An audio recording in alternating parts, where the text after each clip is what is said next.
What is up, YouTube?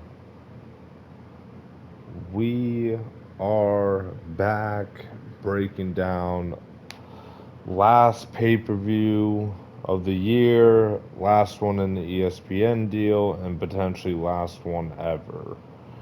Um, Decent card. It's got depth, especially in the main card. We'll see what happens. We got a lot of legacy on the line here, and it should be a good one. Second last fight card of the year, too. We got one more next week, and then we have a 6-week hiatus before kicking off the Paramount deal with back-to-back pay-per-views. Should be interesting. Like I said, a lot is on the line here. But let's get to it. Um, Not gonna be hunting today. We gotta stick to the course. Maybe in the recap we'll do a hunting video. We'll see. We'll see how I feel. But yeah, let's see what we got. Oh no, my computer got hacked. Oh no, we're good. I think we're good. Whoa, whoa, whoa! No, my computer did get hacked. What the heck is this? Hold on, hold on. I'll see if we might do it like this. We'll do it like this. All right. First one, we got Muhammad Naimov versus Myron Santos. Apparently, it's at a catch weight, so someone must have missed weight today. I saw Bruno Ferreira missed already. That sucks. Oh my gosh, web browser just closed. What is going on? Oh my goodness. Alright, well, while that's reloading, I guess I can talk about the fight. I guess it's at a catch weight now. Um, Naimov's decent. Has that Nathaniel Wood win. That's a big one. I think he has another pretty big win too. I can't really think right now. Um, but Naimov's decent. He's no joke. However, Myron Santos is probably the best tough fighter I've seen in the past 4 years of watching tough. So it's a tricky one. It's tricky, tricky stuff. I don't know. It's tough. However, it's how to catch weight too. Who missed weight? I wanna check, but at the same time I wanna try not to. I don't know, but I'm gonna still rock with Myron Santos. Second round KO makes a statement here, and then he's really gonna be on the map. Only 25 years old too, so I think I'm gonna go Myron Santos, second round KO. On to the next fight, we got Mansour Abdul Malik versus Antonio Tricoli.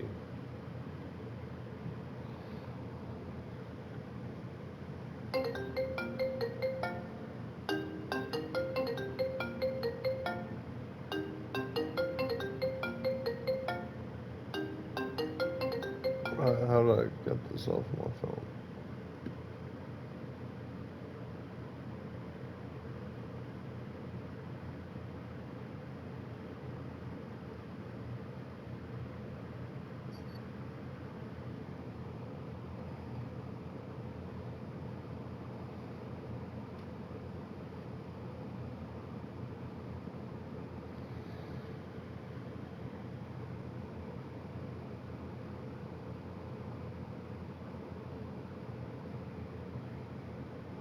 Okay, my bad. We got really sidetracked there. We're gonna go with Abdul Malik, first round KO. Tricoli shouldn't even be in the UFC. I don't think Abdul Malik is that crazy. Is it Malik or Malik? I don't know. I've heard both. Um, I don't know. I mean, he has absurd power. I think he gets past Tricoli. I think as he continues to move up the rankings, that will give him issues. We're going Abdul Malik.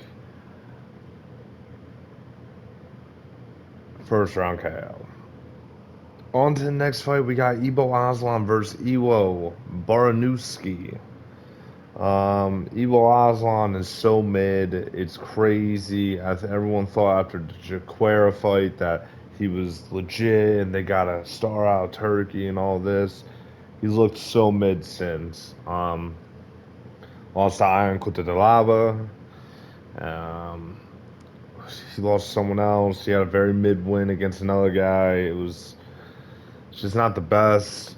Um, Iwo Baranowski, I actually do remember this guy. This guy just fought on not tough. Dana White's Contender Series this year.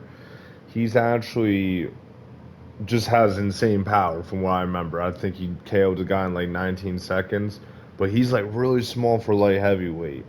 And that does kind of concern me, especially when you're going up against these professional guys. With all that being said, I'm taking a chance. I'm going to go Ibo Aslan first round KO. I'm not going to throw a lot on it, but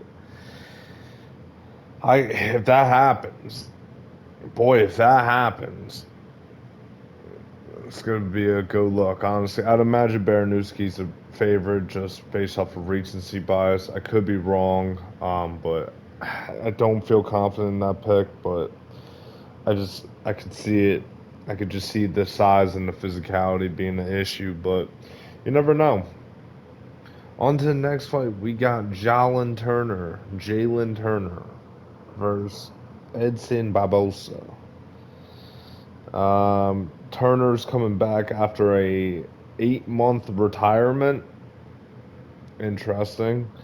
Barbosa should be retiring, especially after this fight, regardless of the outcome. Um, Prime Barbosa, I think, does give Turner some problems. However, this is not Prime Barbosa. He hasn't looked that good as of recently. He looks a lot slower, not as versatile with the striking. And with all that being said, I do think Turner is good enough to beat Barbosa. Turner just seems to struggle with the guys at the very top, but I think this should be an easy one for Turner. I'm going to say second round sub. Second round sub for Jalen Turner. I almost said Jalen. Jalen Turner. But yeah. On to the next fight though. Marvin Vittori versus Bruno Ferreira. Bruno Ferreira missed weight. 3 pounds. 3 pounds he missed weight.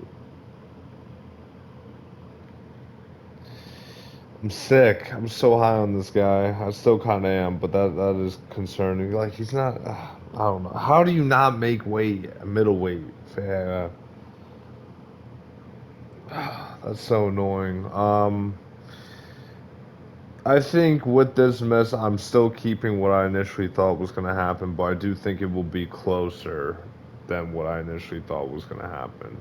Still think the versatile striking from Ferreira is going to give Vittori issues.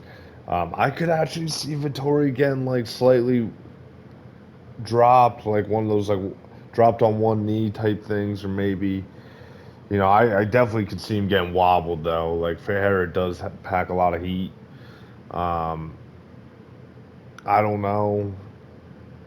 We'll see what happens. Hmm. Yeah, I think Vittori's not getting this one. I think it's gonna be fair. I'm saying 29-28.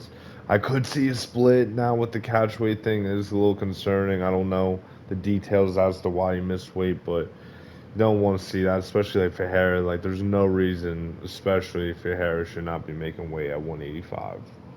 So, we'll see what happens. On to the next fight, we got Nazim Sadikov versus Faris Ziam. This is kind of a tough fight, but I'm going to go with Ziam 29-28, maybe 30-27s. I think Sadikov is going to have moments, maybe drops, wobbles him as well, but I think Ziam is going to be the one that's out there. He's putting in the work. He's not going to say making it look easy, but I think I think ZM is going to show that there's levels, but I don't know about levels because I think they are roughly on the same level, but I think ZM's just going to do a little bit more to secure that victory, but I'm excited for that fight. That's the future of lightweight type fight right over there. On to the next fight, we got Macy Barber versus Karine Silva. I'm not going to speak about this too much. It's going to be Barber decision. I can see her actually winning the decision, or I can see it being a robbery. She might have like 4 or 5 robberies to her name out of like 9 UFC fights, from what I remember. Um, so yeah, I mean that's tough, but Karina Silva has no chance unless she gets like a fluke finish type thing. So. And maybe that does happen. You never know. You never know. But we'll see what happens there. Macy Barber decision. That should be lock of the. Is that gonna be my lock of the card? We'll see. We'll see. That might be lock of the card though. Chris Duncan versus Terrence McKinney. Probably a 1 round fight. Duncan has been through some freaking wars, especially as of recently. McKinney just always goes to war. It's crazy. So, I mean, there's no way. There is no way.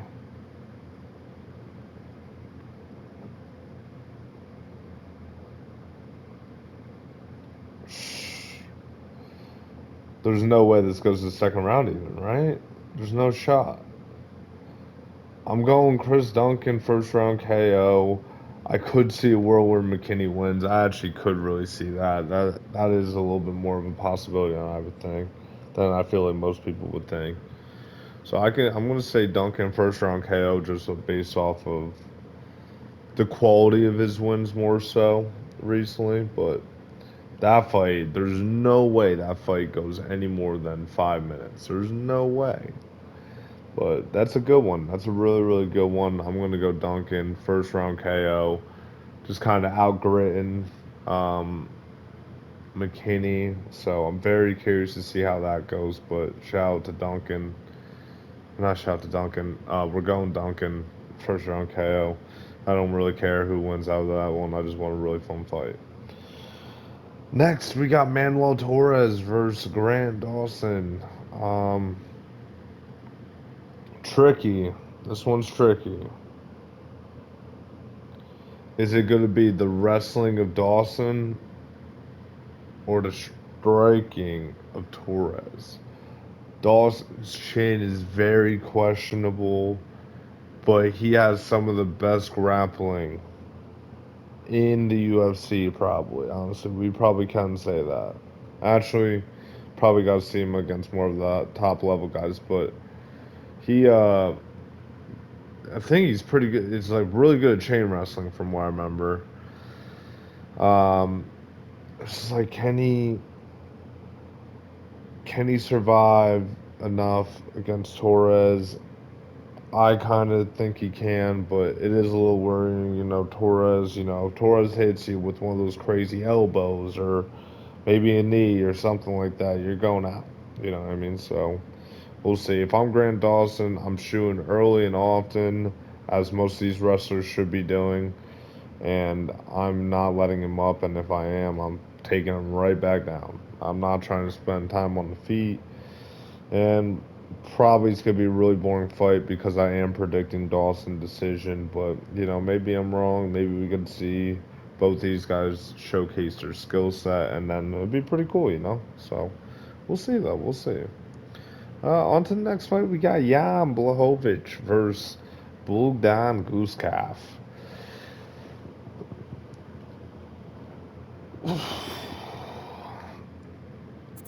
Who do I pick?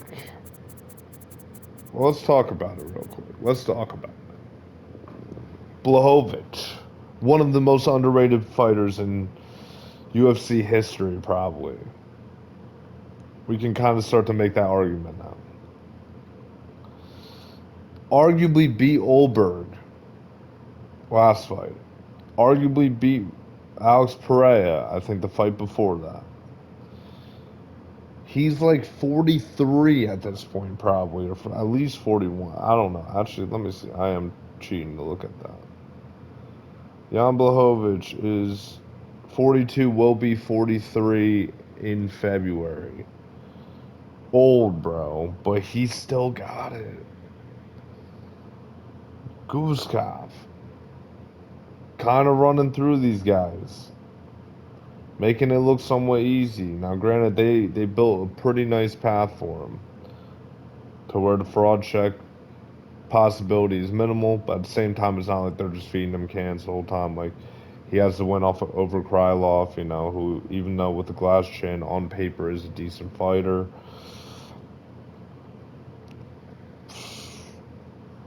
But, like, this is a jump up. I think they should have given Guzkov one or two more before looking at the Blachowicz matchup if they were going to do it. Probably one more. Probably don't need two more than Blachowicz, but I gotta go Jan, and I'm going decision. Not gonna be fight of the night.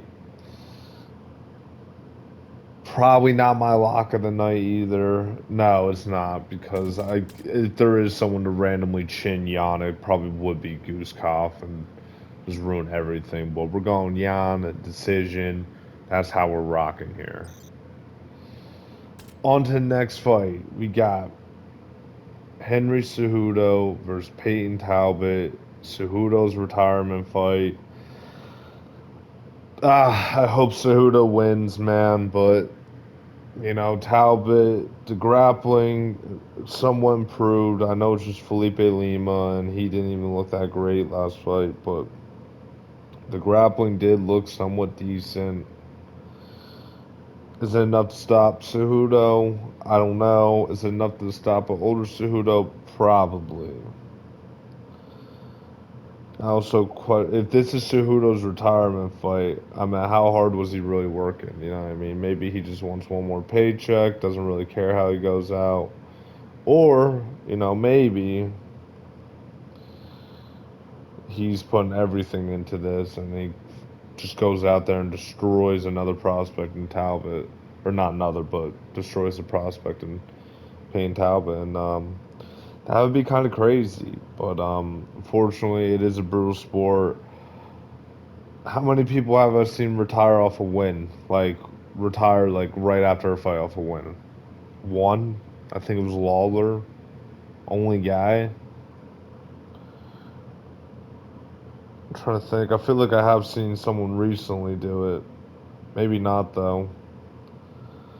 But yeah, most of these guys, they retire off of losses, and they're usually brutal losses, and I think this one's going to be a brutal loss as well. I'm sprinkling Talbot. KO in the second round. Also not fighting tonight, though.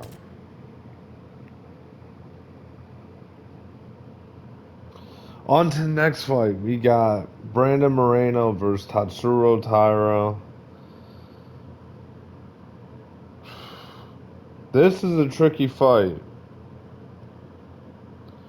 Because Taira got pieced up by Royval about a year and a half ago. Actually, a little over a year ago. Comes back. I mean, it was against Hoon Park, but the striking looked better. But and obviously the grappling's always good. That's never been the question. I was like, do I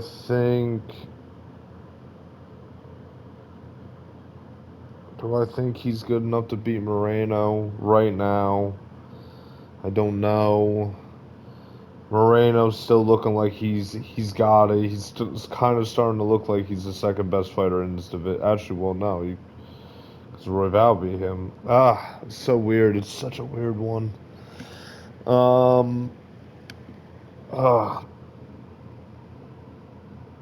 Moreno has some pretty good scrambling too, but Taira has these like otherworldly back takes and you know, is able to do a lot of damage as well as manipulate his opponent with them, and it's kind of crazy. So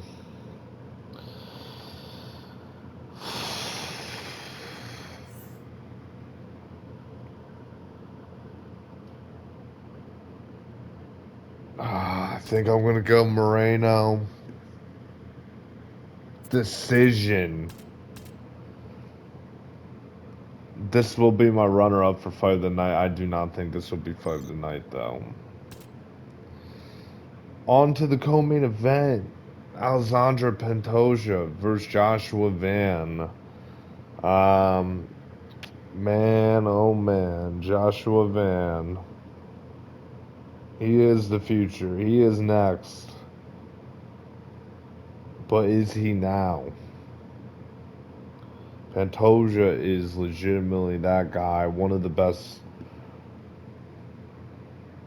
flyweights of all time, top 20 fighter of all time, no doubt. If he beats Van this weekend, probably gets that closer to the top 10. I don't think he'd still be top 10. I'm just saying he gets closer.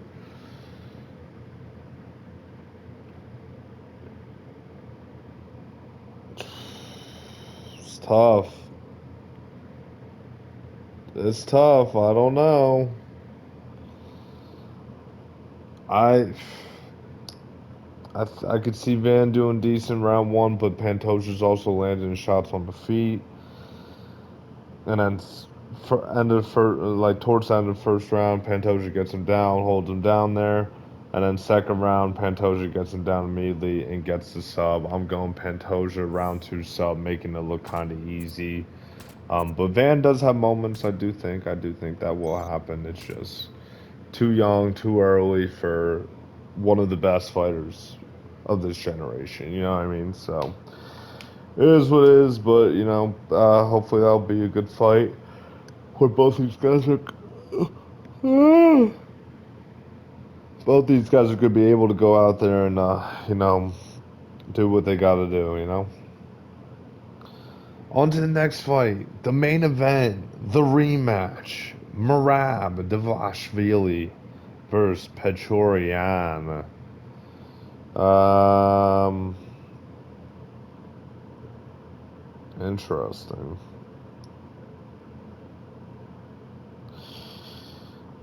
What do we do here? I will say one thing. Up until probably a couple weeks ago, whatever, I was like, Merab just does the same shit to him, if not even worse, maybe gets a late finish. Then recently, I rewatched the first fight. I rewatched the Corey Sandhagen fight too.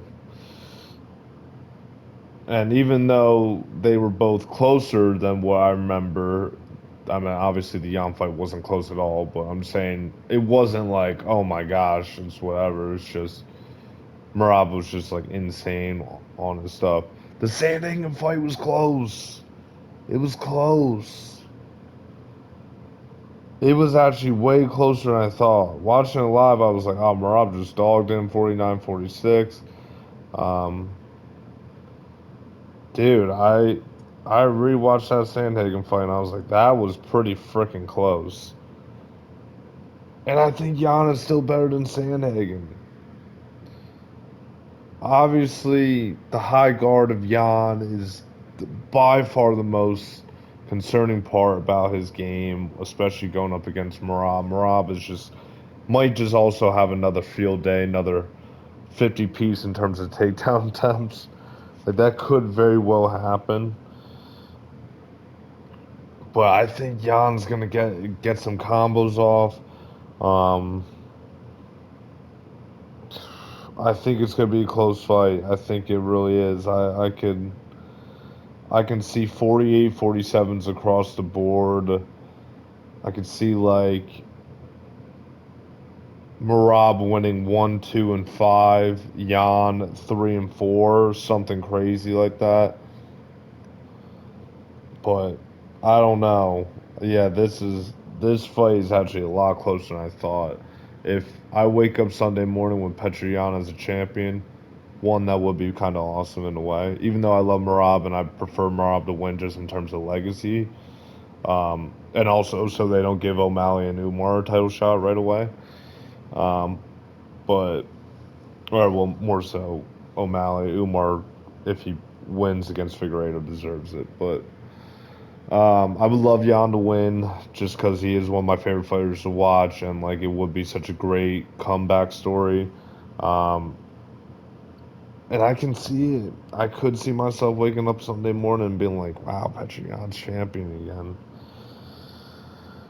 But I have to rock with Merab. I haven't seen since the I get well, he just wins.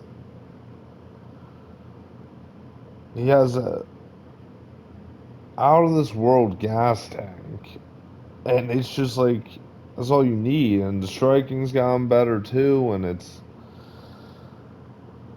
you know he's always moving. The footwork is I wouldn't say even the footwork. It's just like he's always bouncing around, moving around. He's never stationary. His defense a little mid, striking defense, which kind of concerns me. But I think the fact that he's always moving and he's like always making you think the feints are there now, and it's gonna give issues. I think it will give issues, but I don't think it won't be as lopsided as that first fight. That first fight was so lopsided. Well, it was like lopsided, but it wasn't like as bad as when I rewatched. I was like, oh, okay, well. But yeah, we'll see what happens. I'm excited for this card. It's got depth. It's got some fun matchups in here. Um, I mean, this night is going to shake up flyweight a little bit. Yeah, maybe not actually. But yeah, we'll see what happens. Oh gosh, I'm so tired. Yeah, we'll see what happens though. Looking forward to it. Um, Bruno, how did you do this to me? You know what I mean? I gotta also do the Vashvili decision. I am gonna say Fight Night on this one. I'm not just saying this because it only gives me the main card. I actually do think this will be Fight Night. I think the McKinney and Duncan's gonna be too short. I think Dawson's gonna be a snooze fest because I think he's gonna hold him. Um, Ziam and Sadikov, I could see actually being a really fun fight too. And Fiera and Vittori, I could see Fiera bringing the.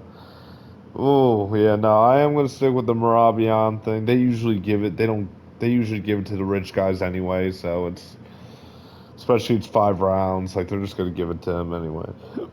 But lock of the card though. Who is the lock of the card?